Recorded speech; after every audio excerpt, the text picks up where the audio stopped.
Good afternoon.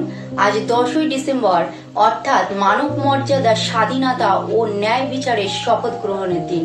আজকের দিনটি আমাদের মনে করিয়ে দেয় যে মানবাধিকার কোনো দান নয়, এটি প্রতিটি মানুষের প্রাপ্য।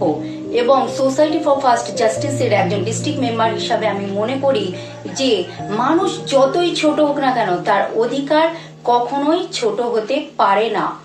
বঞ্চনার বিরুদ্ধে দাঁড়ানোর আগে মানুষের মধ্যে সামাজিক চেতনা বৃদ্ধি করতে হবে।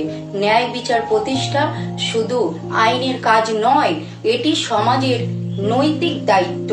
এবং বিচার তখনই শক্তিশালী হয় যখন মানুষ তা অনুভব করতে শেখে। আর সোসাইটি ফর ফাস্ট জাস্টিসের কাজই হলো মানুষের মধ্যে সেই অনুভব সৃষ্টি করা। Let us stand for justice, equality and humanity today and always.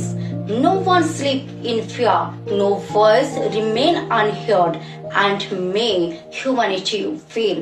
Rights are the lights, justice is the path, and humanity is our mission. Together we move forward.